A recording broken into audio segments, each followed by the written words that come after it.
pessoal, estamos começando mais um Informativo Econômico Sicoob Paulista, junto com o professor Alexandre Bertoncello. Tudo bem, professor? Tudo bom, João? Como é que você está? Tudo certo. Estamos aqui mais uma vez para descomplicar um pouquinho mais a economia, né? Falar de alguns assuntos que estão acontecendo ultimamente, que tem pegado um pouco na cabeça das pessoas. Eu vendo o que aconteceu essa semana, eu lembrei daquela música do Cazuza, né? É um museu de grandes novidades, né? A gente acabou pesquisando um pouquinho como é que foi no passado e, curiosamente, a história se repete há bastante tempo. É interessante até que acontece isso, não é algo bom, mas ajuda a gente a entender tudo aquilo que a gente conversa, porque às vezes a gente conversa de uma maneira mais abstrata e agora a gente está falando de uma situação real que está acontecendo e que as pessoas estão podendo visualizar o quão grave acaba sendo, né, para tantas pessoas, o quanto isso afeta, né? O quanto impacta, né? Para quem ainda está curioso e não entendeu, a gente está falando do problema, né, que aconteceu nas lojas americanas e que chamou muita atenção, né, que as ações despencaram em um dia 77%, depois subiram, caíram de novo, enfim, está o desenrolar disso. Mas isso é a característica da renda variável. Né? Sim. Lembra o perfil do investidor? Alguns são mais conservadores, outros mais, vamos dizer assim, arrojados e que podem ter um rendimento superior a 70% ou uma queda de 70%. Então, vamos tentar explicar isso para o pessoal para entender o que está acontecendo. Acho até legal, professor, a gente começar esse nosso bate-papo relembrando um pouquinho dessas características dessa renda variável, né? Isso. Porque é o que aconteceu diretamente, está ligado a isso, esse risco que a gente já sabe que existe, mas é sempre aquela história, né? A gente sabe que existe, mas a gente não espera que possa acontecer de uma maneira tão drástica que nem aconteceu.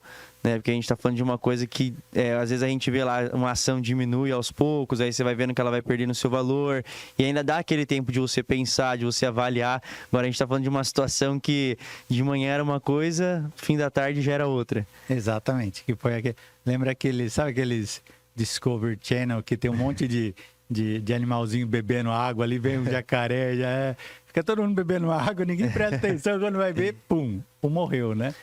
Mas é interessante, professor, porque até dentro dessa questão da renda variável, isso é uma coisa que, assim, nenhum economista, nenhum estudioso da área conseguia prever, de falar, assim, não teve um alerta, eu acho, ou teve algum sinal de que poderia acontecer isso? Sempre tem um alerta quando está relacionado a isso? Isso é importante entender, sempre tem um alerta.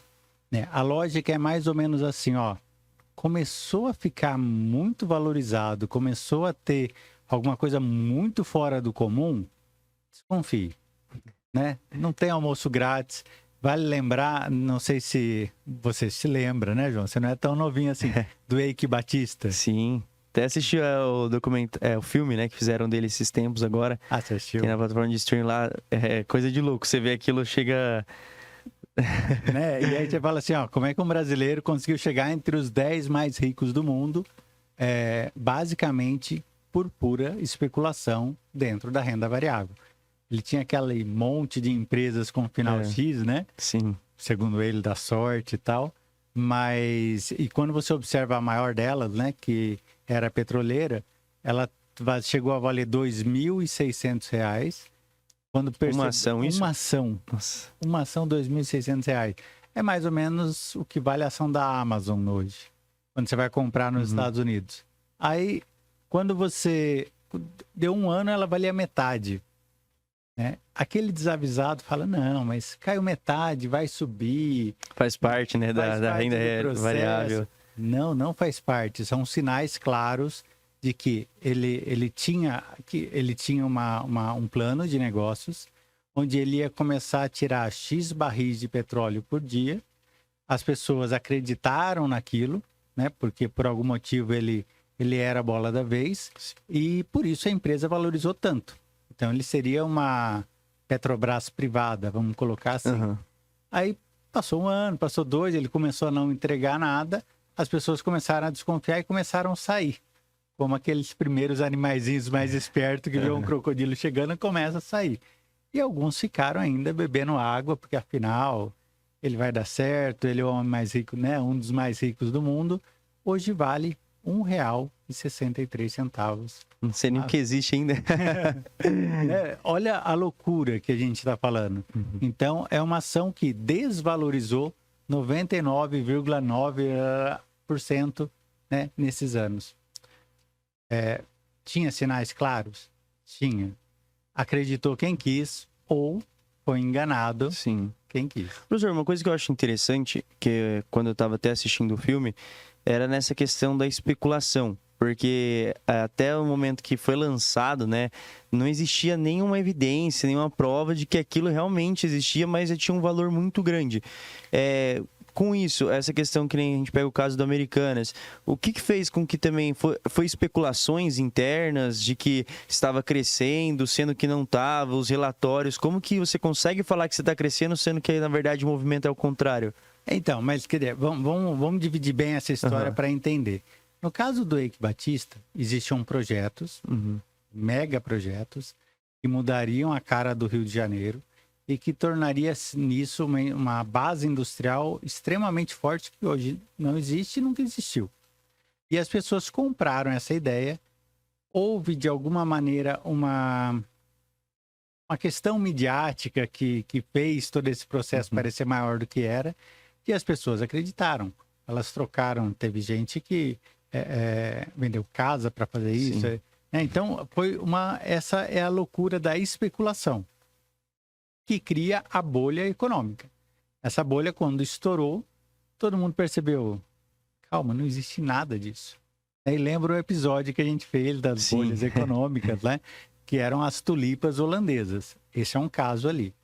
Depois, se a gente for entender um pouquinho depois, você tem tendências de mercado.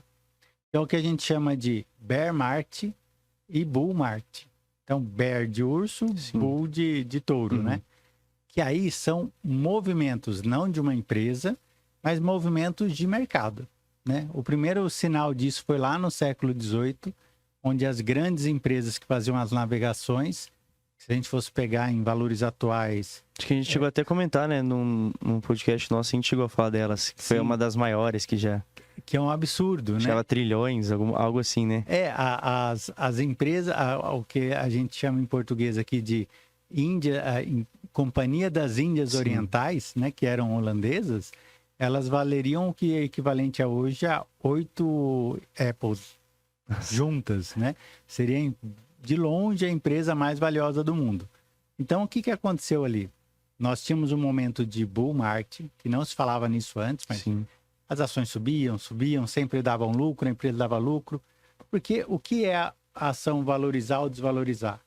Você quer ser sócio de alguém, esse alguém ganha dinheiro, ele não quer vender parte dele, a não ser que você ofereça um prêmio, e por isso ele acaba vendendo, mas por isso as ações acabam subindo.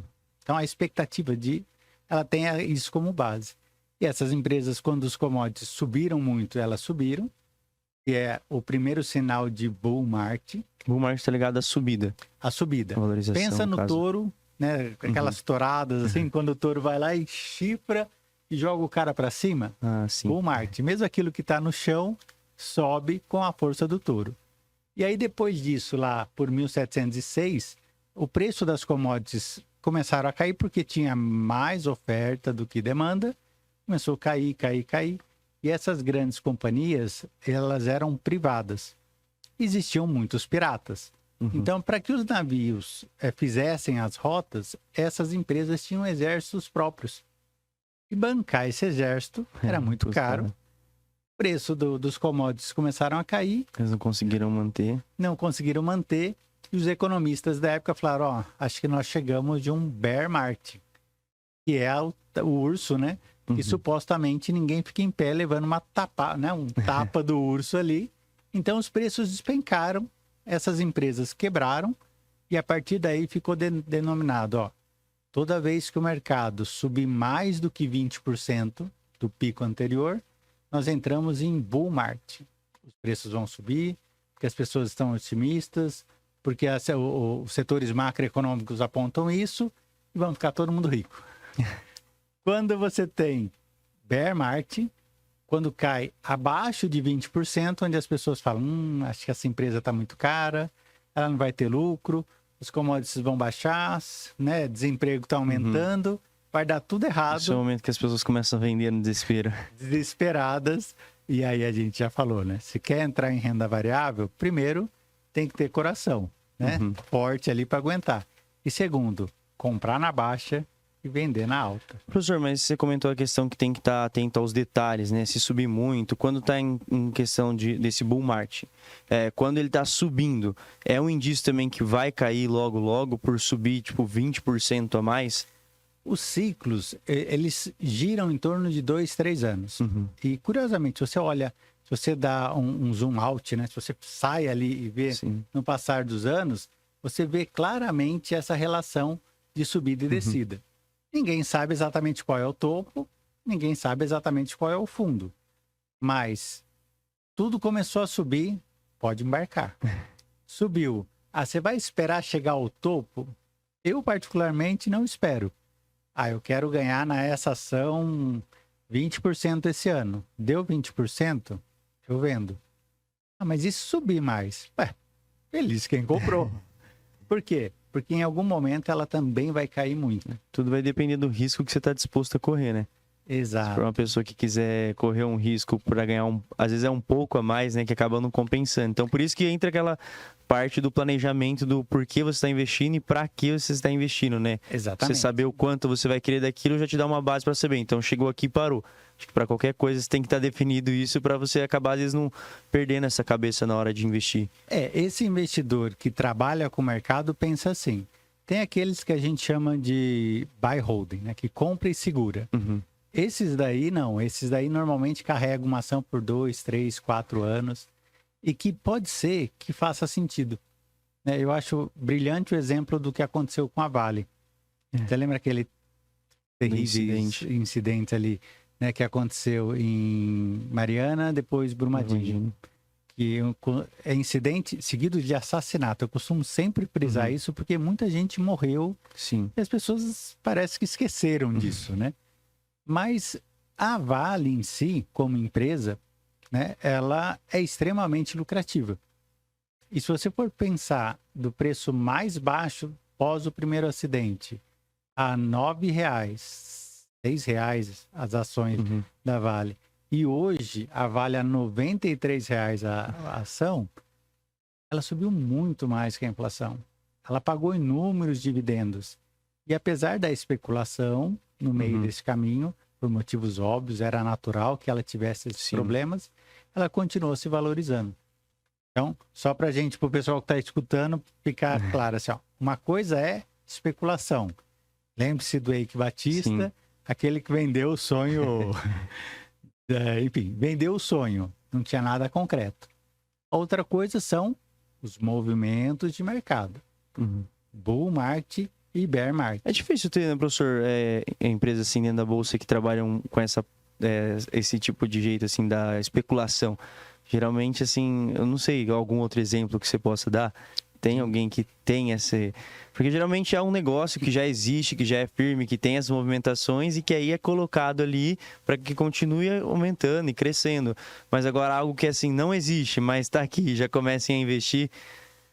Se a gente for pensar na bolha que teve no .com.com lá nos Estados Unidos, antes dos anos 2000, que funcionava, a Nasdaq começou a funcionar, se não me falha a memória, 80% das empresas ligadas à internet na época, hoje não existem mais. Nossa. Elas simplesmente eram projetos, eram situações e que não se concretizaram. Mas, ao mesmo tempo, saiu de lá uma Google, uma Zoom, que hoje são empresas muito lucrativas. Existem vários projetos. Todos aqueles ligados à tecnologia ou ligados a projetos futuros, por exemplo,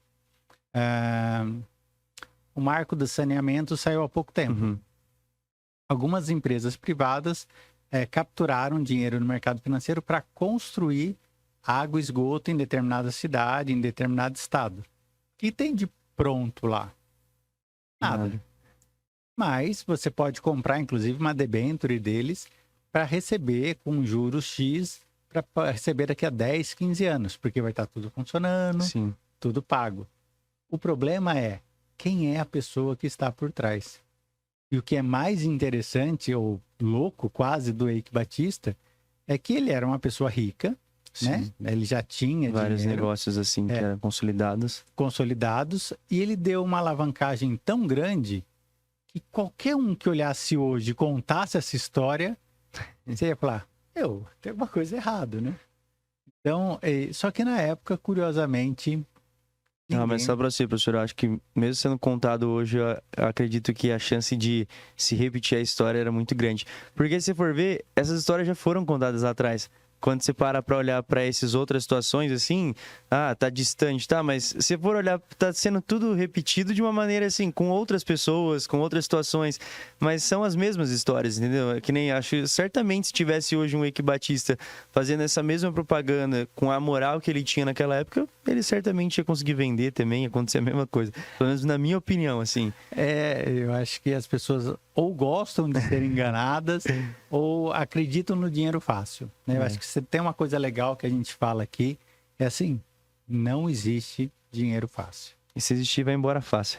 Exato, vai embora fácil. Ô, professor, eu acho interessante, assim, eu tava pensando quando aconteceu isso, né? Uma coisa que me veio na cabeça, pensando como alguém, às vezes, que não tem esse costume de investir, e pensando até nesse aumento que teve, assim, né, da popularidade que teve essa questão de investimento, várias pessoas que antes não faziam parte, a facilidade. Isso acaba sendo um choque para alguém que não está muito acostumado, porque acho que gera uma insegurança em falar, nossa, tá vendo? Por isso que eu não invisto, né? Porque se eu fizesse uma dessa, olha o que ia acontecer com o meu dinheiro. Isso acaba dando uma crise na imagem dos investimentos? Ou você acha que não afeta tanto assim? Não, eu acho que não afeta, assim, para a população que não entende o que é investir, com certeza ela vai falar, tá vendo? É um cassino. Mas a lógica que a gente sempre fala aqui, olha, você não pode investir naquilo que você não conhece. Sim. Né? Então, seria a mesma coisa que eu te chamasse para ser meu sócio em um boliche que eu vou abrir. Né? Eu não vou abrir boliche, mas vamos imaginar que eu fosse abrir um boliche e que fosse vender lá. A lei do boliche teria... O que vai ter lá? O que vai ter lá, Bruno? Sinuca. Eu não jogo sinuca. Vai ter sinuca, vai ter... Enfim. Karaokê, espetinho e um restaurante. Pronto. Quem conhece de boliche e olhar para mim e falar assim, Bertoncello, você tá doido, rapaz? Boliche não funciona assim. Mas aquele que, por uma lábia, por um comportamento, puto, o cara é bom, então vou investir junto com ele. Ele tá sendo enganado tanto quanto aquele que tá investindo. Então, não sei, o conselho que a gente sempre dá para todo mundo aqui, só invista naquilo que você conhece. Sim. Se você não investiria no boliche junto comigo, não invista em uma empresa que você não tem a menor ideia do que vendia, né? O que a LGX vendia?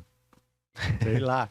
Mas só sabe que ganha dinheiro, então vamos lá. Exato. E acho que também entra naquela questão do o quanto você está investindo, né? Porque teve pessoas que nem nessa época, quando a gente pega o Eike Batista, que elas colocaram o dinheiro todo que tinham de reserva em um só lugar, né? Que entra naquela questão da diversificação da carteira, até por conta desses riscos, porque por mais que, não sei, a pessoa, eu conheço Americanas, eu sei que é uma loja grande, isso, aquilo, mas será que vale confiar o dinheiro todo de uma vida de trabalho, de esforço em um só lugar? Não, e aí, já entrando na questão americana, entra no último ano, se a gente for pensar em 2022, o setor de varejo mesmo sofreu muito, né? Não só, que a Americana, nesse dia específico, foi um baque. Mas no ano anterior, ela já tinha se desvalorizado mais de 60%. A maioria das empresas de varejo, né, professor? Porque teve a questão, eu lembro que acho que foi o começo da pandemia, que Magalu chegou a bater R$60. Exato. Algo, tipo, acho que custava coisa de 15, alguma coisa assim, chegou a 60. Então, imagina quem comprou a ação a 60. Né? Mas por qual motivo você acha que uma loja tem uma lucratividade superior a 40% do seu faturamento? Se era 15, até um dia passou uma semana, virou 40, 60. Então, dentro dessa lógica, qual é o ponto? O ponto é, olha, tem alguma coisa errada aqui. Né? Então, se a gente for ver, Magalu, as Americanas, a Quero, nessas férias eu fui para o Sul, né? aqui quase a gente não vê, mas quero-quero no sul, toda cidade tem uma, né? Parece Banco do Brasil, né? Toda Sim. cidade menor ali no Rio Grande do Sul tem uma quero-quero. Então você fala assim, mas se todas essas empresas já passaram 2022 com problemas, né? Porque desvalorizaram mais de 60%, não acenderia uma luz amarela, assim? Você não pararia para pensar por qual motivo eu simplesmente iria investir tudo que eu quero ou tudo que eu tenho Em um só lugar. em um só lugar. Professor, uma questão assim também relacionada a isso das empresas, né? Qual que é a confiança que a pessoa tem no investir? Tem a questão das auditorias que acontecem. Essas auditorias, o que acontece para não detectar algo como esses antes, assim, para chegar até as pessoas e falar assim, ó, a empresa está passando por isso. Essa clareza é a falta das pessoas irem atrás ou realmente é algo que não estava sendo divulgado, é algo que não se tem muito contato? Então, esse é a grande pergunta que o mercado se faz. Né? Porque o que aconteceu? No começo do ano, entrou um novo CEO, CFO, duas pessoas novas, que é o presidente geral e o diretor financeiro. E em 7 dias, eles foram ao mercado e falaram assim, olha, parece que essa empresa tem uma inconsistência contábil de 20 bilhões de reais. A primeira coisa que o mercado falou assim, somado todas as ações dessa empresa, ela vale 14, foi o pânico generalizado. E a pergunta que você fez, né? Ninguém viu isso? Né? Ainda não se sabe, mas aparentemente existem problemas maiores do que simplesmente lançar do ponto de vista contábil de uma forma diferente. Alguém andou mexendo um pouquinho nos dados ali. É porque não é você esconder os dados, Sim. né? É você colocá-los de tal forma que pareçam diferentes. Sim. É o famoso não mentir, mas omitir, né? Não, eu tinha um professor de estatística no meu doutorado que ele falava assim, ó, vocês economistas torturam os números até eles dizerem a verdade, né? E eu acho que é mais ou menos isso que as americanas fizeram. Eles torturaram os números de tal forma que eles apresentaram um lucro que não existia. E ligado assim a Americanas, é uma das empresas que aconteceu isso, né? A gente até tá falando aqui por conta de ser um caso bem concreto que dá pra gente trabalhar bem e mostrar esses exemplos. Mas em relação a isso de ensinamento que alguém que está nos assistindo que tem que ver nesse caso da Americanas, seria o que, professor, que você descreveria assim? Porque ali a gente tem que, e por isso a gente tem que valorizar tanto a profissão de contador, só para a gente tentar organizar o processo. Assim, eu sei que talvez nem todos que estejam nos ouvindo conheçam, mas tem uma coisa chamada partidas dobradas, que divide o que é o ativo e o que é o passivo. Né? O ativo é tudo aquilo que a empresa tem para receber e o passivo é tudo aquilo que a empresa tem para pagar. Dentro daquilo que acontece no ano, existe o ativo circulante, né? As contas que você tem para receber, enfim, o estoque que você tem, tudo aquilo que pode ser rodado em um ano, e o passivo circulante, os fornecedores, funcionários, boleto de banco, tudo isso. E se a gente for dividir isso, tem a parte financeira e a parte operacional. Financeira é tudo aquilo que envolve juros e operacional é tudo aquilo que é o dia a dia. É o seu funcionário, é o seu estoque, é o seu fornecedor. E é ali que foi mexido. Né? De uma maneira meia que aparentemente o mercado considerava normal, mas que era imoral. Sim. Ou, para ser mais honesto, era ilegal. Porque o que acontece? Eles modificaram as dívidas dos fornecedores, eles venderam essas dívidas para os bancos e não colocaram isso do ponto de vista contábil. Então, eles começaram a se endividar mais, a pagarem, supostamente deveriam pagar mais juros, enganaram todo o mercado e continuaram lançando como se fosse com fornecedores. E aí você fala assim, mas que diabo... Então, no caso, o banco entrou pegando a dívida que eles tinham com os fornecedores e aí eles colocaram o banco como se continuasse sendo os fornecedores. Isso, Porque talvez quem está nos assistindo entenda mais ou menos assim. Vamos imaginar que você tivesse... que fosse uma loja que vendia só radinho de pilha, tá? Uma americana lá dos anos 40. Quando você faz o seu contrato com o seu fornecedor, você coloca lá os dados, o quanto você fatura, vai lá, e o seu fornecedor fala para você assim, você tem de crédito comigo 20 mil reais. Então você compra 20 mil reais, põe o estoque na loja, vende para os seus clientes, recebe lá 30, 60, 90, e você paga aqui para o seu fornecedor 30, 60, 90. O capital de giro está funcionando ali. Se você quiser ter um estoque maior, o seu fornecedor fala assim, daqui para frente só à vista, porque você só tem crédito de 20 mil.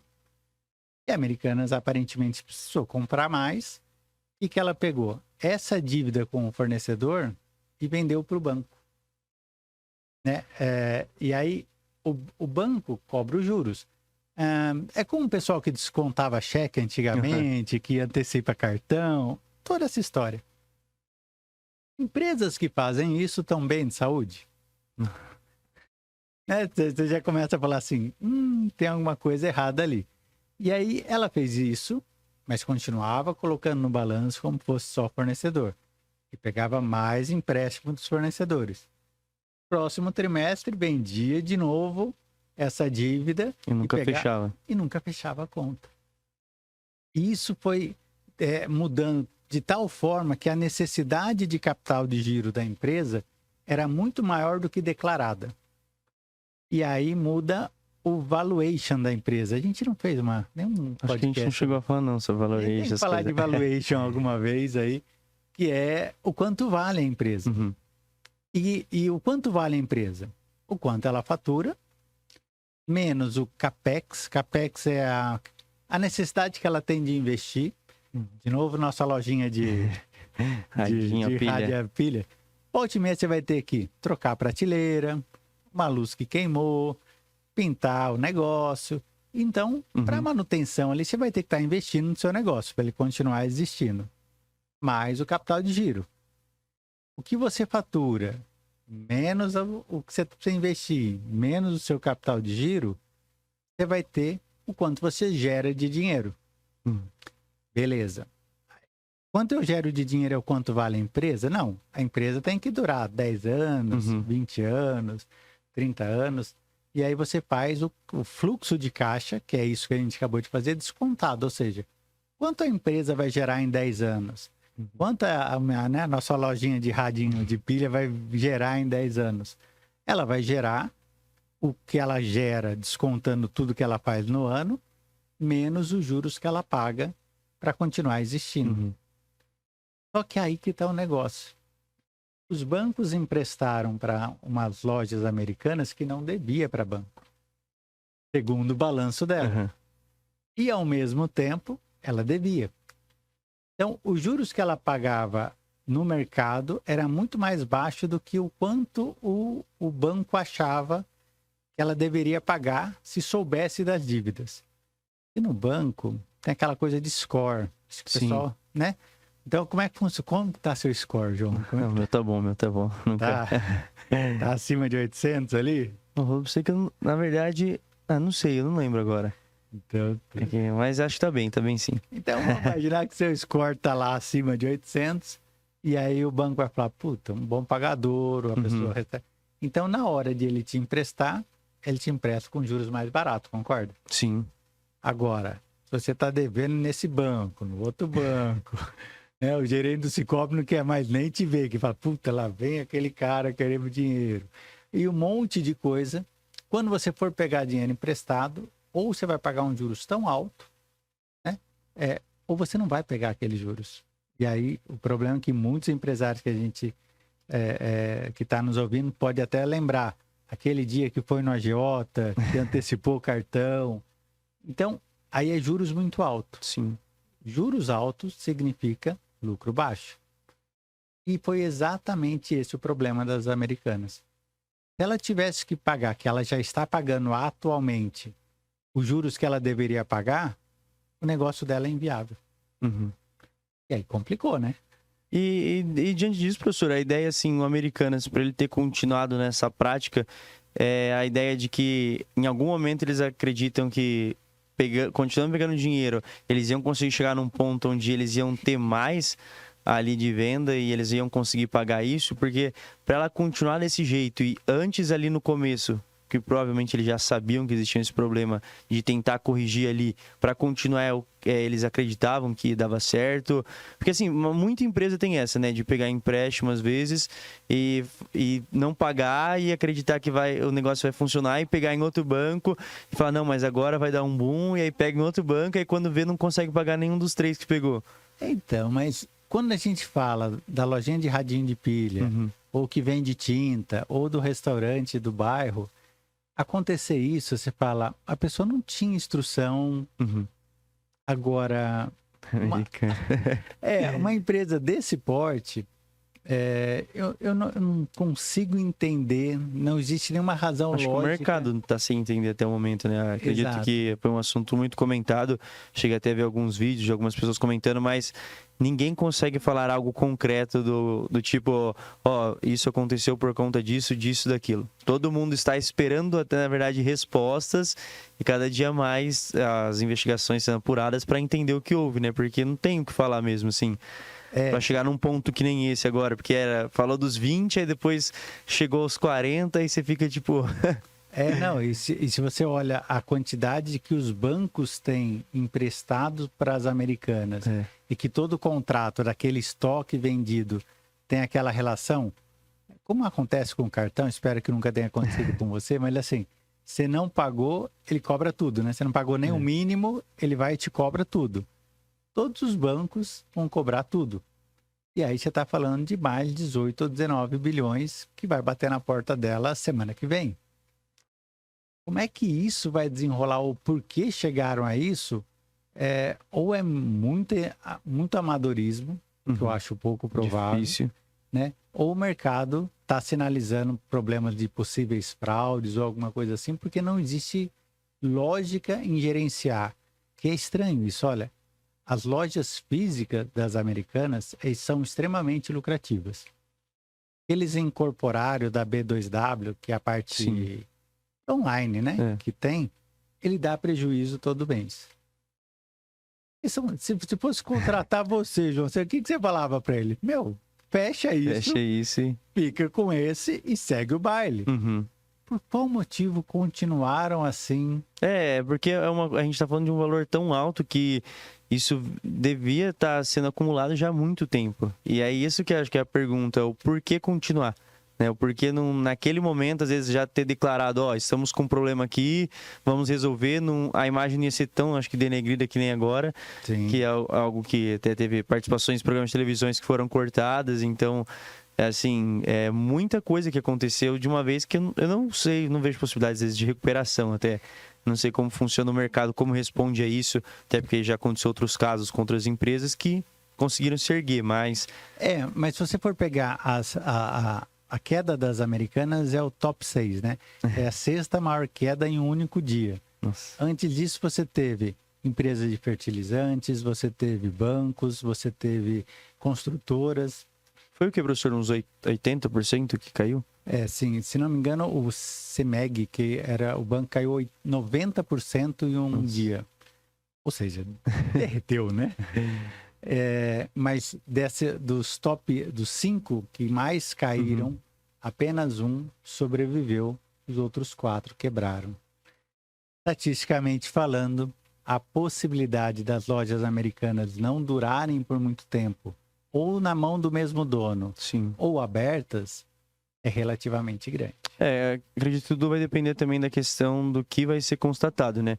Porque acho que se for apenas a parte econômica, que teve uma falha ali bem grande, ainda pode ter essa questão que você comentou de ser comprada. Agora, se detectar alguma fraude, algo do tipo, aí acredito que não tenha mais muita esperança, né, em continuar. Porque aí já envolve uma questão muito mais séria, né? Não é só questão financeira. E o que me preocupa são os desdobramentos, né? Então, se a gente for olhar das duas pontas do lado aqui da Americana, você tem os grandes fundos imobiliários que alugam coisas para as americanas e você tem os grandes bancos nacionais que emprestaram dinheiro para as americanas e simplesmente corre o risco desse aqui não receber o dinheiro e que esses fundos, que são extremamente rentáveis, Sim.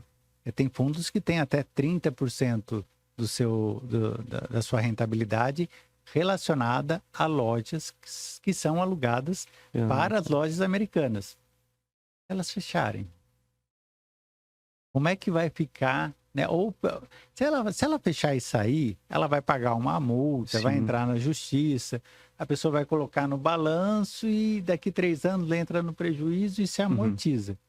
Agora vamos imaginar que simplesmente ela pare de pagar por 3, 4, 6 meses, declare concordata e fique mais 2 anos sem pagar aluguel. Esses fundos simplesmente derretem. Envolve muita coisa, né? E, professor, até dentro disso eu ia perguntar o quanto que isso influencia dentro da Bolsa de um modo geral. Né? Porque a gente está falando de uma ação que ela está ali dentro da Bolsa. O quanto que isso está influenciando no aspecto geral, assim, a Bolsa? Então, do ponto de vista de valores, o burburinho é enorme, né? No mercado financeiro só se fala disso. Mas se você for imaginar, tirando alguns fundos que estão realmente muito comprometidos, as lojas americanas no índice da Bolsa não representa nem 0,5%.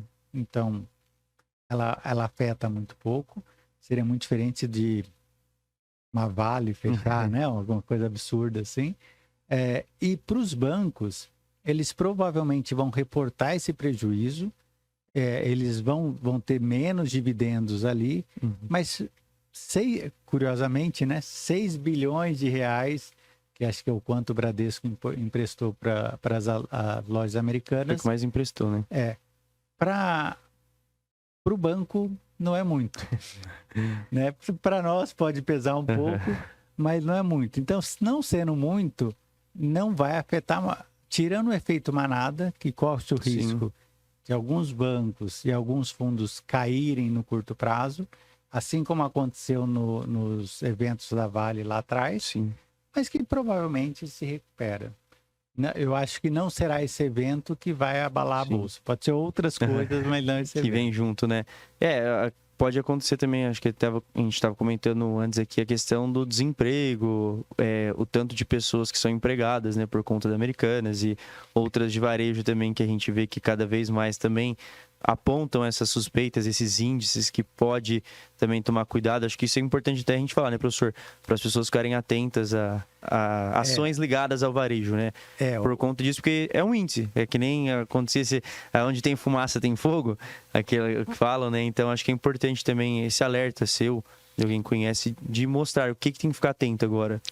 Eu acho que a maioria das empresas grandes de varejo estão se movimentando. A Via Varejo já abriu essa relação e mostrou ao mercado que ela não fazia essa prática que as lojas americanas fizeram. Fiquem atentos às outras grandes do varejo. Porque se elas abrirem e mostrarem que não tem nada, a gente teve um caso isolado. Se várias fazem isso, e aí a gente corre um risco muito grande de acontecer com elas também. Exato.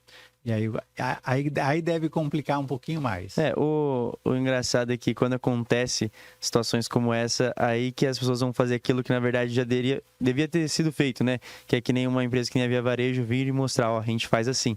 Coisas que acho que práticas que já deviam ter sido aplicadas, né, dentro desse mercado de algo tão, assim, você está falando de mexer com o dinheiro das outras pessoas, né, trabalhar com o dinheiro das outras pessoas, então o mínimo é você mostrar como que você faz isso ali dentro. Mas eu acho que é um erro do mercado, né? Se você quer isso, né, você gasta às vezes, sei lá, mais tempo para escolher o próximo celular do que qual ação você vai comprar. E imagina aquele que quer ser sócio de uma empresa, né, nosso boliche aqui que vai bombar, e não perguntar qual o faturamento, quanto eu estou devendo, né, o quanto tem de contas a receber, de contas a pagar. Pessoal, não invistam naquilo que não conhecem. Dá uma olhada com calma. Observem o balanço. Professor, não sei contabilidade. Simples. Olhe o balanço. Pergunte ou veja a análise das casas que fazem isso e observe. Liquidez, valor da empresa. Se ela for líquida, ou seja, se ela tiver mais dinheiro em caixa do que ela deve E se ela tiver um valuation, um valor a crescer, é o lugar onde você quer estar, né? Você quer entrar, os outros querem entrar, quem está ali não quer sair, o preço vai subir. Simples assim. Agora, se não tiver isso, quem tiver lá tá doido para vender. Se você comprar, é igual comprar um... E, cara, você já teve algum carro muito ruim, João? Não, acho que... nunca nem tive carro, né? Tá bom. É como, sei lá, ter um Marajó antigo, você vai comprar e nunca mais vai Não é conseguir aquele carro vender. famoso, é Brava, que era o antigo aqui. Todo mundo fala. Faz tempo isso. É, Esse sei, eu nem era nascido ainda. Isso, Maré. Tava Nossa. tentando lembrar. Já trabalhei num lugar que era mexer com carro aí, o pessoal sempre zoava do Maré. Comprou maréia, casou, né? Ô, professor, mas é interessante, porque esses acontecimentos eu acho que traz essa importância, assim, de ter esse cuidado maior. Eu acho que as pessoas vão ter esse olhar maior. Eu acho que essa questão, sabe, de falar, se a empresa não tá nem me apresentando um balanço daquilo que acontece ali dentro, não tem como eu colocar meu dinheiro ali. Porque você não é o que você fala, não tem como você investir em algo que você não faz ideia de como as pessoas estão controlando, o que elas estão fazendo, ou até quais são os projetos, né? A gente vê, vocês têm aqueles programas de televisão que as pessoas vão lá e apresentam, o projeto, isso, aquilo, fica com aquele monte de perguntas, assim. A gente tem que ter esse costume também de indagar, de perguntar, até chegar num ponto a gente vai ver, não, a pessoa está respondendo tudo, tá tudo ok, aqui é seguro. E também a questão que eu acho que é procurar especialistas. Eu acho que a gente também não tem a obrigação de saber tudo, assim, uma pessoa assim, pensa uma pessoa faz parte dos negócios, mas ela às vezes não vai saber como funciona. Tem gente que estudou só para aquilo. É igual você precisar, você está sendo processado de alguma coisa, você não vai estudar aqui na internet como que é e falar assim, não, eu vou na audiência... né?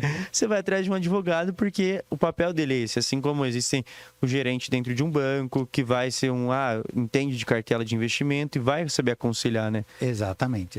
Eu acho que é o primeiro passo, procure um especialista de como fazer os seus investimentos, porque senão corre o risco como aconteceu.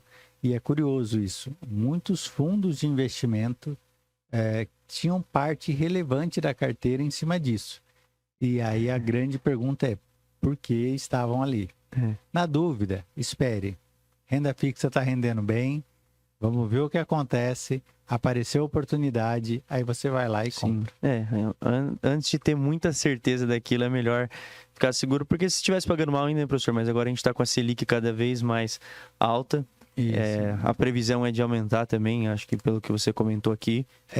Infelizmente a gente tinha uma previsão de queda de Selic, agora ela está estável com viés de alta. Isso quer dizer que a possibilidade de ela subir aí pelo menos 50 pontos até o final do ano ainda é grande. É no começo do ano que acontecem as reuniões? A próxima Copom é agora 1º de fevereiro. Ele deve confirmar a taxa, deve ficar em 13,75, mas... são a cada 2 meses uma nova reunião ou em casos extraordinários antes. Eu acredito que para o primeiro semestre ela deve permanecer em 13,75. Para o segundo semestre vai depender do quê? Gasto fiscal, gasto do governo, né? A questão fiscal, a dívida pública. Aí é um outro podcast, a gente conversa um pouco sobre isso. Legal, professor. Só para a gente encerrar, então, acho que algumas coisas para a gente deixar claro aqui, para não assustar. Renda variável ainda assim continua sendo um negócio bom. Renda variável, quando bem investida, ela rende mais do que a renda fixa. Quando investida da maneira errada, ela rende menos. Quando não é investida e simplesmente seu dinheiro é jogado lá, corre o risco de cair 70%, como aconteceu ali. O ponto só invista naquilo que conheça, e se por um acaso estiver caindo, o que o mercado fala sempre, nunca pegue a faca caindo. Tá caindo, deixa, depois você vê o que faz. Tá certo, professor. Acho que é importante mesmo. Acho que se não conhece antes, procure passar a conhecer antes de investir, né? Porque às vezes tem essa de alguém falar, tal coisa é boa, vai lá e investe. Pode ser que seja realmente boa? Sim, mas aí quem tem que constatar isso é você indo atrás e pesquisando e verificando. Até para entender o negócio, às vezes saber, que nem se eu for investir, não sei, em alguma coisa que eu não faço ideia nem de como funciona. Eu não vou nem saber entender as movimentações que acontecem ali, o quanto aquilo influencia. E nem às vezes, sei lá, apostar em futebol. Se eu não entender o que acontece dentro de um jogo, se eu não entender o que acontece dentro do jogo, não que eu tô indicando isso. Eu vou brigar com você se mandar apostar. Não, mais um exemplo no caso que, assim, se uma pessoa que vai fazer isso não faz nem ideia do que é um atacante, o que ele faz, quem que ali que tem aquelas coisas de aposta, não tem nem por que a pessoa conseguir se dar bem naquilo. Ela pode se dar bem sem saber por quê. E pode quebrar sem saber por quê. E o que a gente falou, dinheiro fácil vai fácil, então é algo que não compensa. Então, por isso essa importância. Exatamente. Professor, mais algo que você quer pontuar, assim, em relação ao que esse caso do Americanas deixa de lição, que você acha mais valioso para quem está nos escutando? Não, eu acho que foi dito tudo que a gente precisava dizer. A gente não sabe de tudo. Pode ser que daqui a 1, 2 meses tudo fique claro, né? Para ver exatamente o que aconteceu. Mas a regra ali já está dada. Ou aqueles que são sócios majoritários vão aportar dinheiro e salvar a empresa e pagar as dívidas, ou as lojas americanas devem fechar ou ser vendida. Não existe muito o que fazer. Só para eu lembrar uns comentários que eu vi na internet, né? Que eu achei ótimo, né? Algumas pessoas falaram assim, não, é só privatizar as lojas americanas, né? Ah, não, já é privatizada. Dando a entender, né, que esse discurso de privatização é bom ou ruim. Para começar, a parte boa de ser privada é essa. Quem fez errado vai pagar. E não o pagador de impostos que vai pagar por isso. Bom demais, professor. Então é isso. Vamos continuar investindo, mas investindo da maneira certa, com os cuidados que deve se ter, mas acredito que isso não é algo que possa nos deixar com medo e paralisados para deixar nosso dinheiro no bolso sem render nada. Não, é o contrário. A inflação está aí, tem que investir e tem que entender o mercado. Tá certo, professor. Muito obrigado por mais uma aula. Tem que chamar de aula mesmo, porque certamente acho que você esclareceu muitos pontos importantes. E acho que um detalhe que eu acho muito interessante é isso, prestar atenção nos acontecimentos que já se foram, né? Então, assim, que nem a gente comentou, desde lá atrás dos navios que tinham até hoje, são situações diferentes do ponto de vista de negócios, mas que praticamente aconteceram as mesmas coisas. Exatamente. Então, ficar atento. E é só ver o nosso podcast que vai ficar... Com certeza. Então é isso, pessoal. Queria agradecer vocês que ficaram até o final. Assim como o professor deu a deixa aqui, vão continuar assistindo. A gente vai sempre estar atualizando vocês de todos os conteúdos que estiverem acontecendo, falando de tudo aquilo que vocês têm que ter de cuidado nesse mundo dos negócios e sempre com a ideia de fazer com que o dinheiro trabalhe para você e você consiga cada vez mais prosperar. Bom, obrigado, até a próxima. Siga a gente aí no nosso blog, o professor também sempre faz as pílulas. E a gente também está no Instagram, no Facebook, como Cicobi Paulista.